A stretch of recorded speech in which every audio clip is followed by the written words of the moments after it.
Oh, hey everybody, sorry. I'm just playing Fortnite over here on my computer because Jordan Fisher got me so hooked on Twitch. I've been streaming Twitch.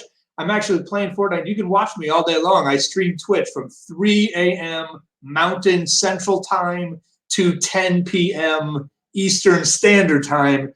I am a Twitcher now. I don't know if that's what they call it. Twitchers? Are they Twitchers? Is anyone on here? We had like 1,000 viewers from Twitch last night. Something tells me Rob McClure's fan base is not necessarily a Twitch fan base, but we'll find out. Maybe he's a crazy gamer. Maybe we don't know. It's like War of Warcraft or World of something. Anyway, welcome back to the Producer's Perspective Live. I did actually check out Jordan's Twitch last night. It's amazing, this thing. There were, I actually couldn't, it is Twitch, right, Laura Frost? It is? Okay, Mary's like, yes, Ken.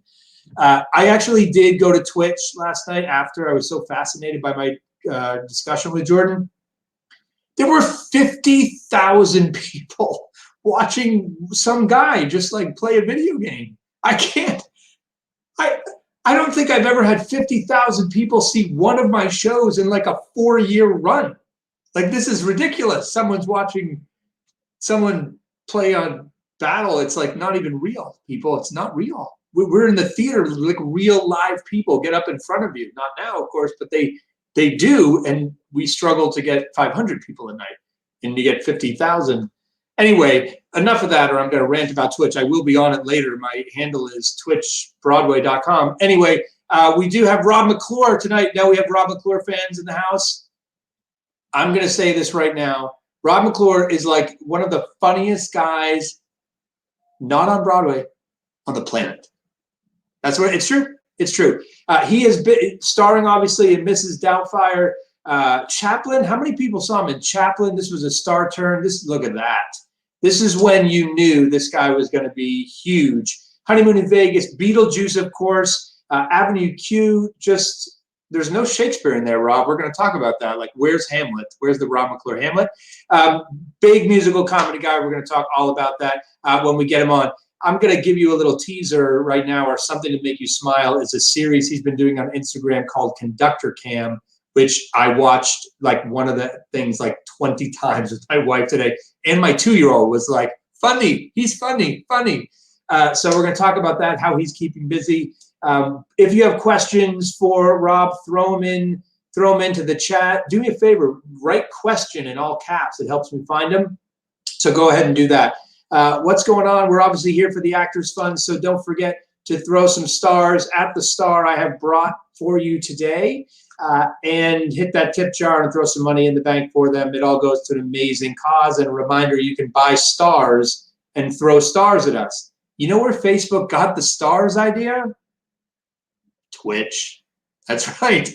They're ripping off Twitch because Facebook wants video game streamers, and on Twitch, these guys make like $3 grand a week just playing video games for 8 hours a day. I Googled it, of course.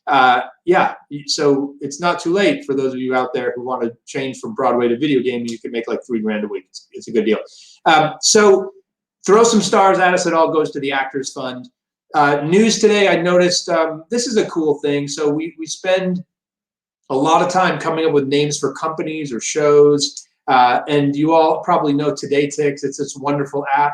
It's actually easier to buy tickets on TodayTix than it is the actual like authorized places we're supposed to buy Broadway tickets.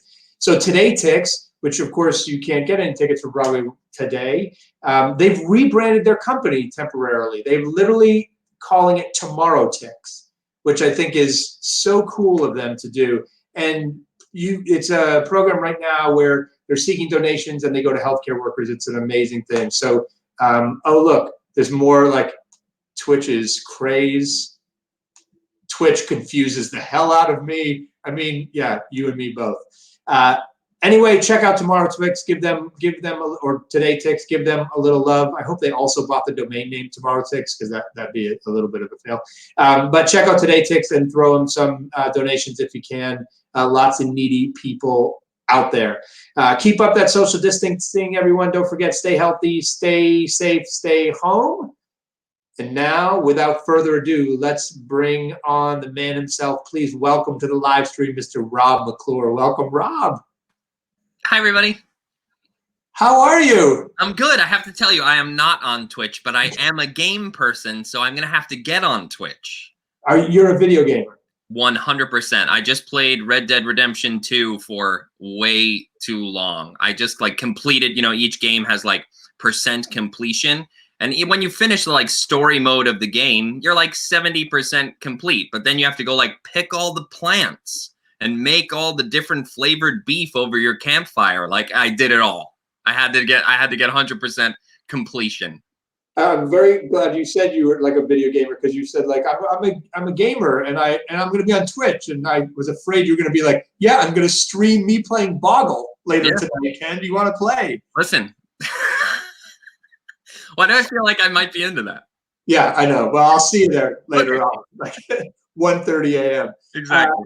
So how are you doing through all this? Safe, sound, healthy? How are you? Yeah, we're grateful to be healthy here. I got my wife and my 16-month-old kiddo. I have a new daughter, and we're just kind of hunkering down and laying low. And I'm trying to balance this like constant the idea of like making the most of this time, because theater people so rarely have time, and accepting that something crazy is going on, and to be forgiving with yourself if there's a day where you want to sit on Red Dead Redemption 2 and make mint flavored veal chops, like, you know what I mean? So just trying to balance productivity with realizing that there's something larger happening and that everybody can exhale, and stillness is okay right now. You must be loving the time with the kid. I mean, the last time I talked to you, you were like, my wife, I can't, you commute too you're from Philadelphia, is that where you are? That's right. So you're like always doing stuff during the day and doing your shows at night. You don't get to spend time with and at the time was a newborn, and now it's like a little person. I know that I will look back on this crazy time and be grateful for the time I got to spend with her in these like really formative months. It's a shame that it comes at such a crazy cost, but I do know that I'm lucky to have this time with her for sure. So obviously you were in the midst, or not in the midst, or the beginning of Doubtfire when this all came down.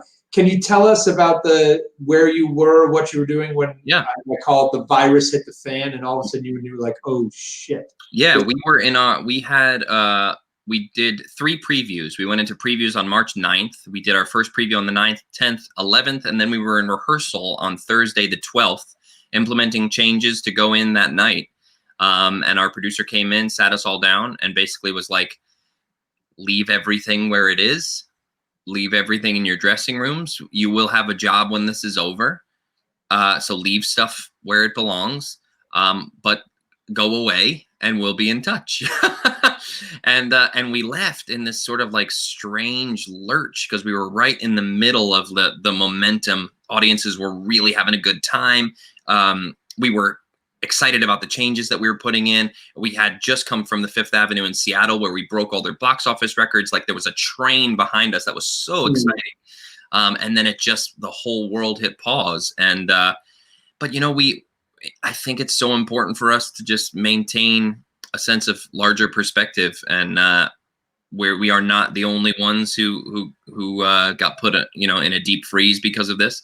And we'll be back. And I just keep being comforted by the idea of the energy in those theaters when those curtains go back up. Because, like, think about it. When a technical difficulty happens in a show and they hold for 2 minutes, when the curtain goes back up and they're like, we will resume the show, the audience is better than they ever were. Because there's something about the audience wanting to be there and wanting you to succeed.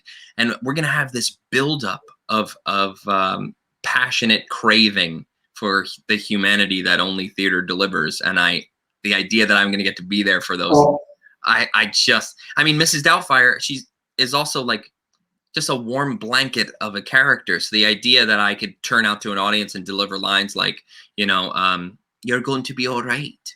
The idea of being able to bring that back to people when this is back, I can't wait. Are you in the opening moment of the show? Is it? I am right away. Oh. Yeah. Yeah. I can't wait. I'm gonna sob like an idiot. It's gonna it's gonna be like a 30-minute ovation for you know, House to Half is gonna. Yeah. I mean, I just got goosebumps thinking about it.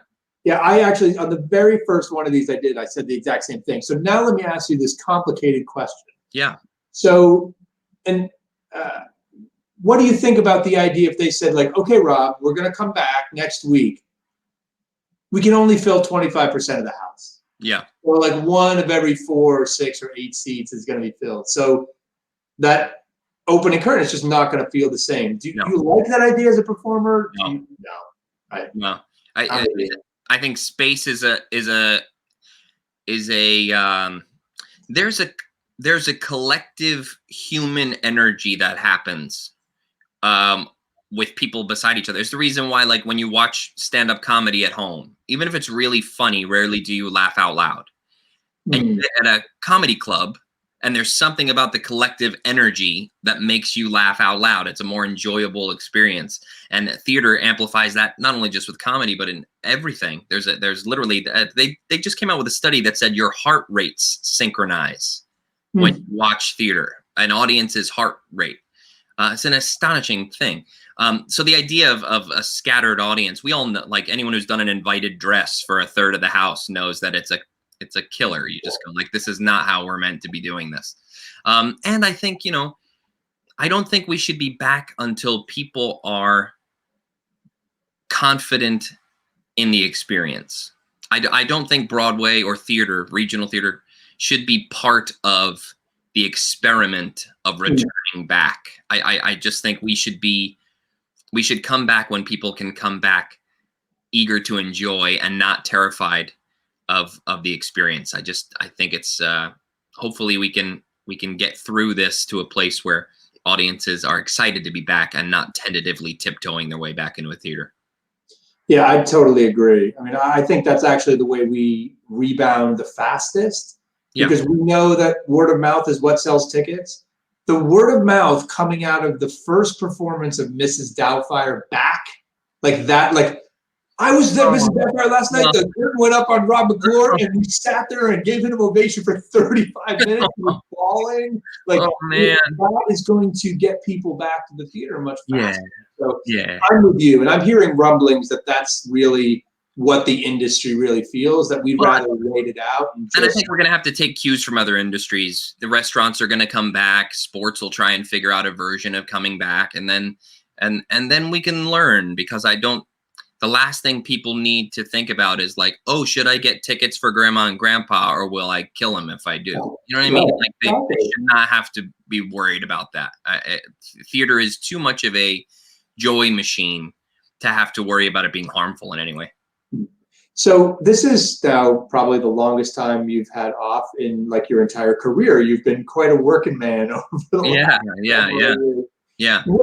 And knowing the stuff you do is so vocally demanding. You're such a physical comedian. Like, how do you keep in shape, in performing shape during this period? I wish I could say like in shape from the redemption, but I wish I could say like I'm so on it, but I'm so not. At first, when things first pressed pause, I was like, well, you don't know. They could call you tomorrow and be like, okay, you know what? We're gonna go back into rehearsal. You know, when this first happened, do you remember they were like, well, what was the date they gave? Something ridiculous. Oh yeah, it was like the end of May.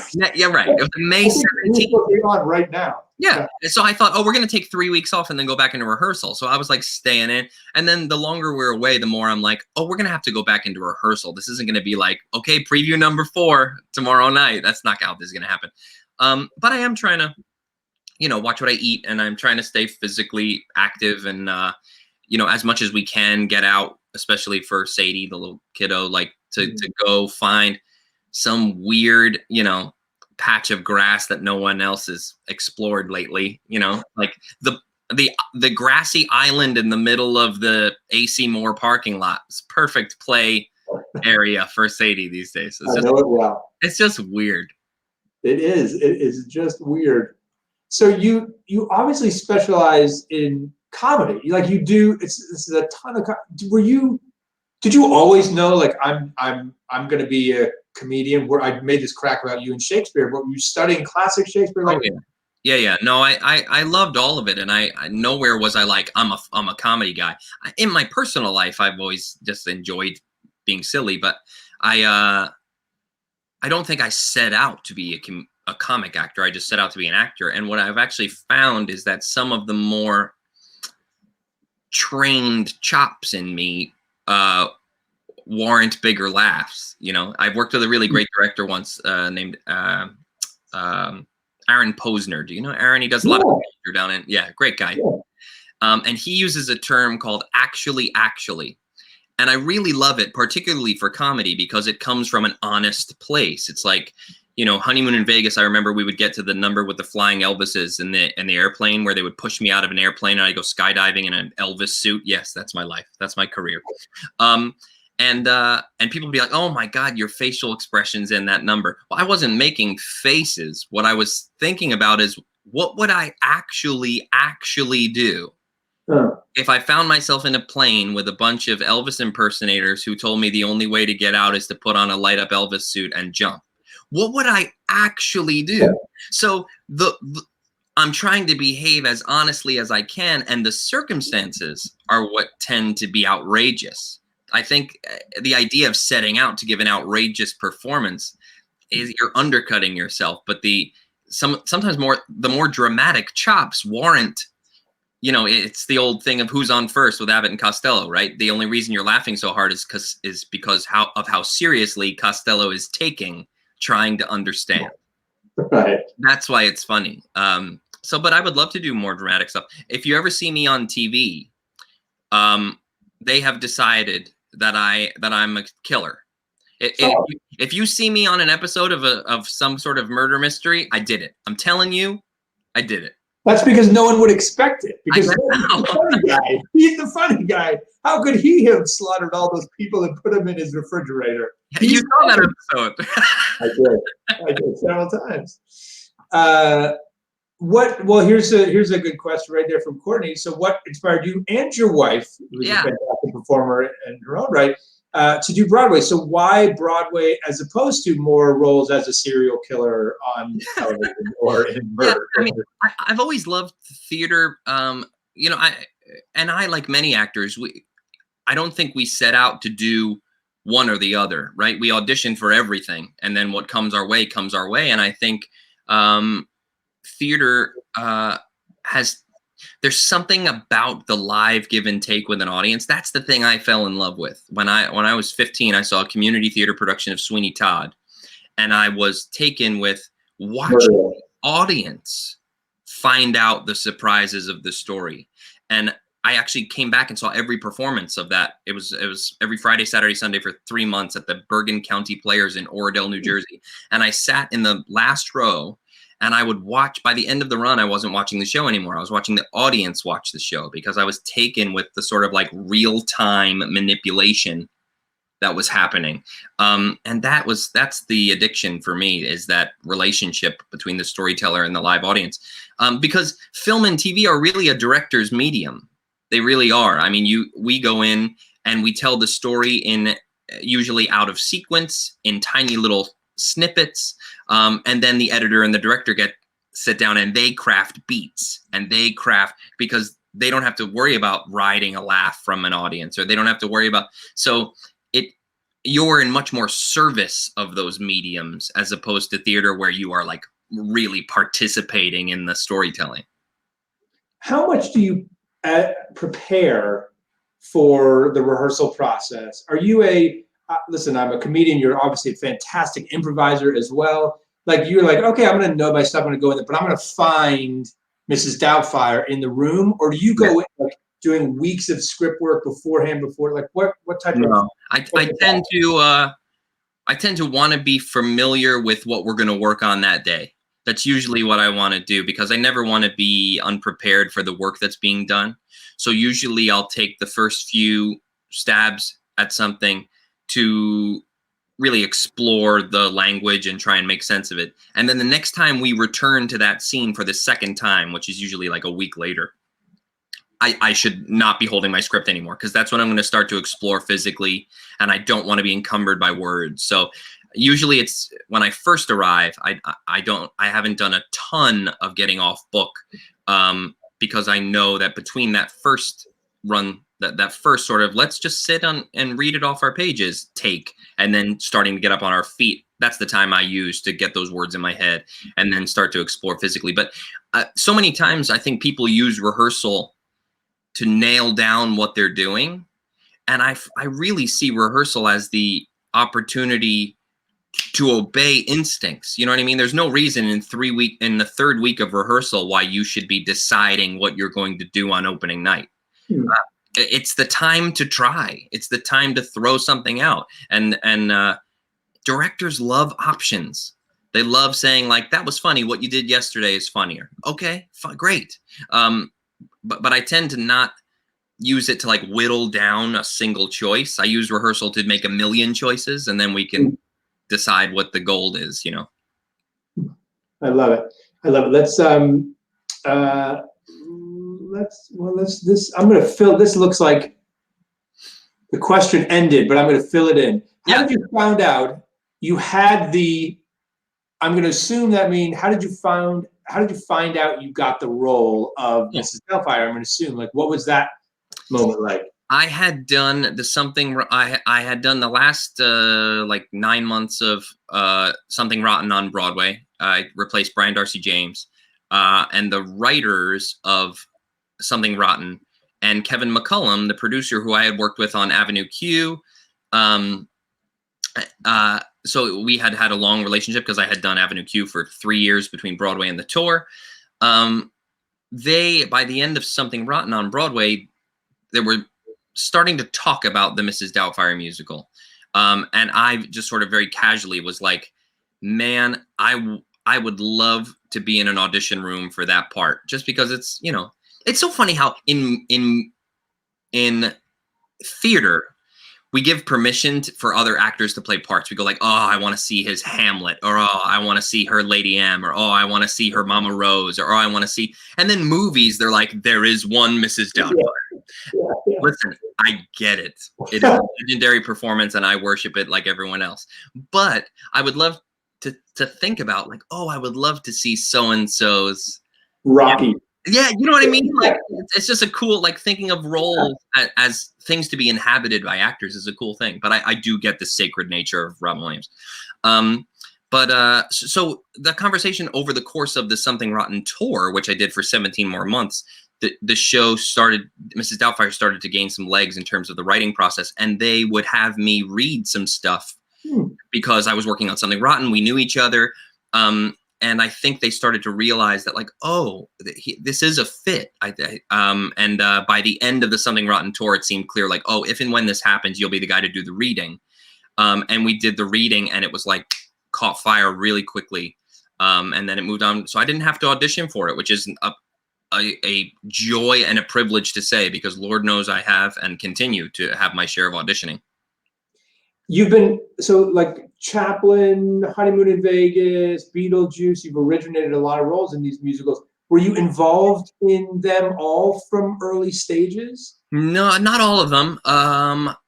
Avenue Q, I was not. Avenue Q, I replaced in the Honeymoon in Vegas. I did a reading, and then I did Paper Mill, and then we moved in. So I did have a large hand in crafting that, and Beetlejuice as well. Beetlejuice was a blast to build just because it was so freaking crazy. It's just such a wonderful, and it's another movie like Mrs. Doubtfire that I'm passionate about. I can close my eyes and watch the entire thing just in my mind. So it was fun to be in that room to play. And when you've got a great collaborative team, the rehearsal room for those types of things where you're building it from scratch, where you don't know, you know, I remember in Beetlejuice, there's a really great moment in the show that came out of a weird moment in rehearsal. So there's a moment in Act 2 where Lydia decides that she is going to Beetlejuice comes out and decides creepily, like in the movie, that he has to marry Lydia in order to come alive again.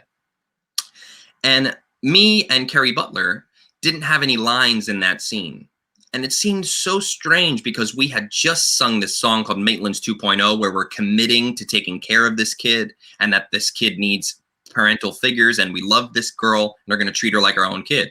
Then Beetlejuice is threatening her and we don't have anything to say. So we're just standing there in rehearsal. And I said, it feels weird having just come off of promising to take care of this kid to letting this happen in front of us. I feel like I would fight. The only reason I would not say anything is if I was restrained.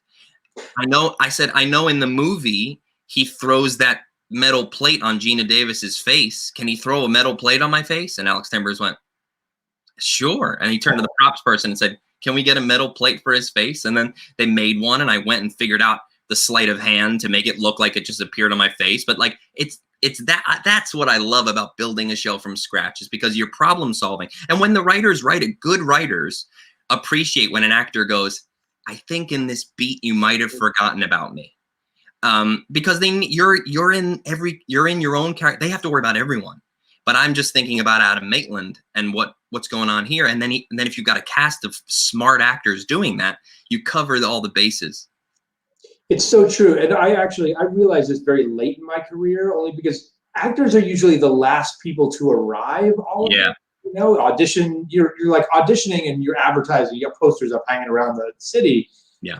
And then I realized how, when you have smart actors raising, I said it today. I was working on a scene today with someone, and I was like, oh, I can't wait to get a really smart actor in there to tell us how they feel about this moment, because they're the ones working on it from the inside out.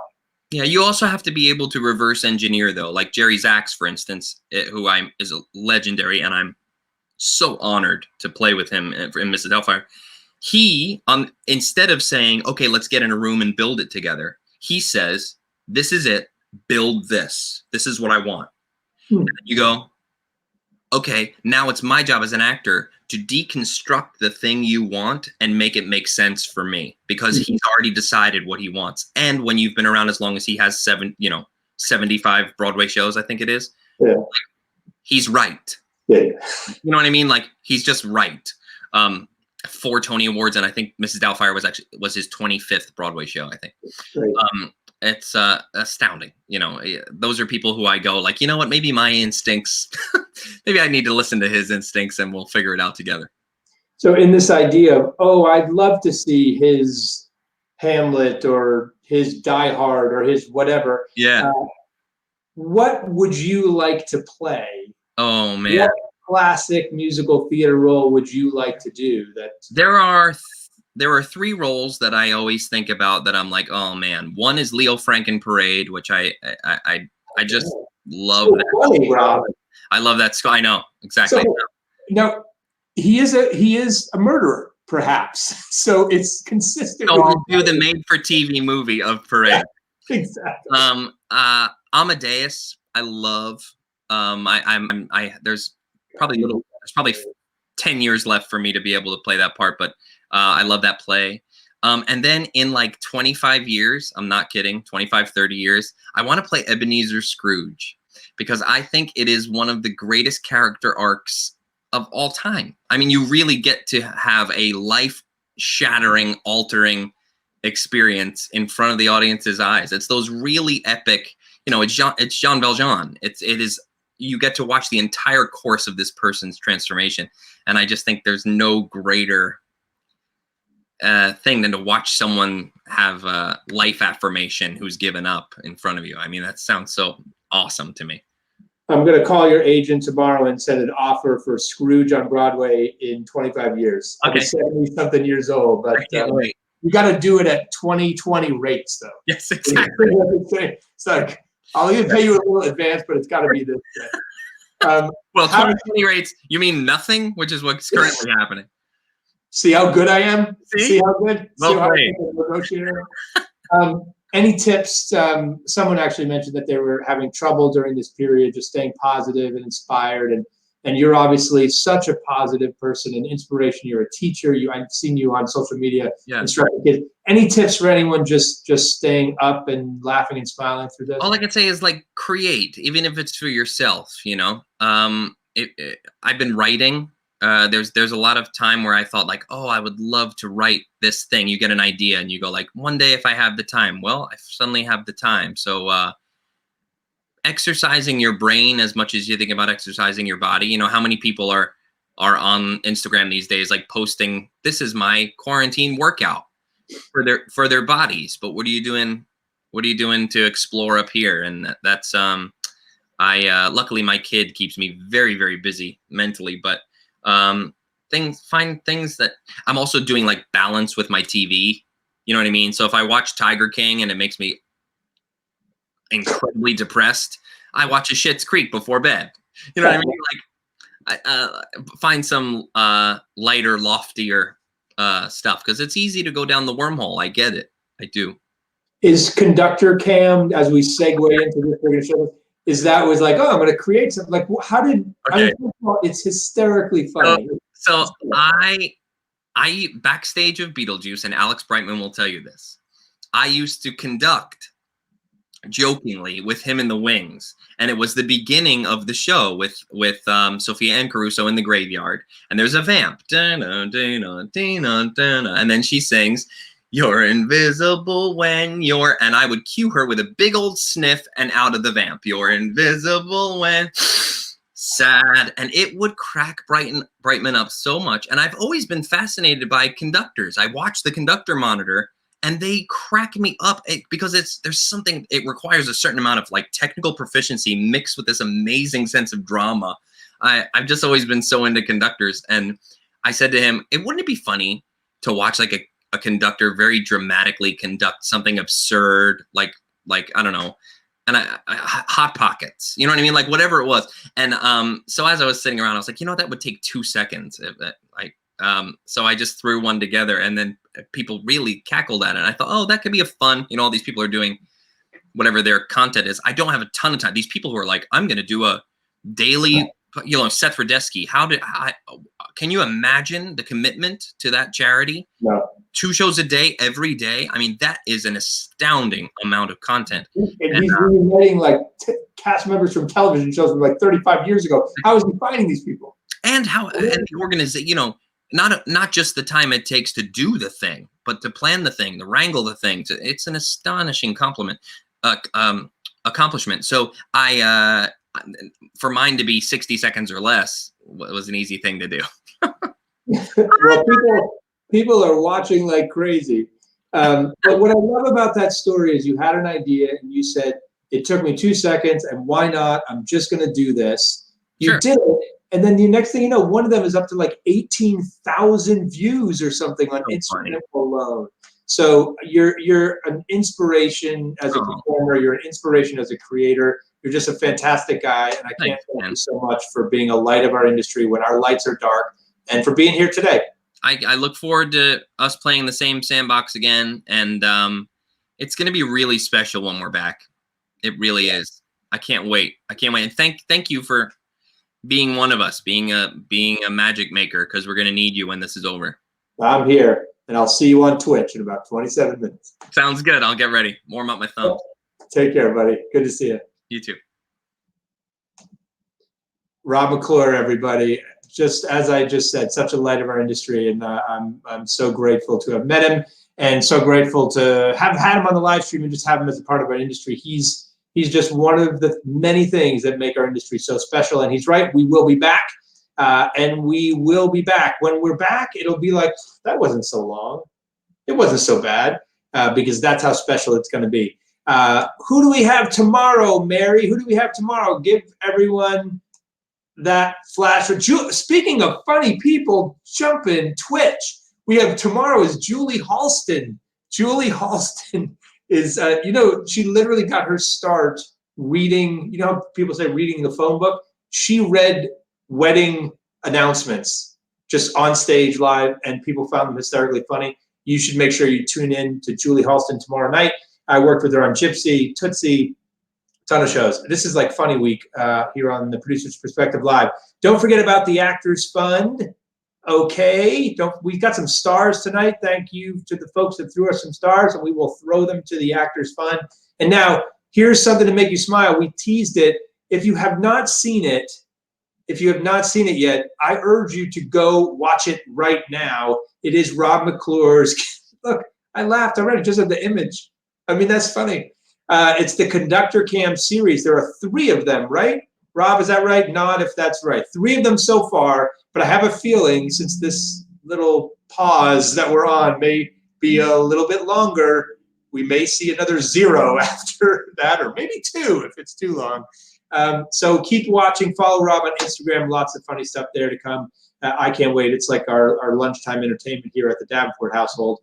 So look out for that. We're going to go to the producersperspective.com/smile. Do we have links there? Is that where we have links, Mary? Yes, that's where the links are. And then just follow Rob on Instagram, and you can follow him all the way through his adventures. Thank you so much for being here tonight.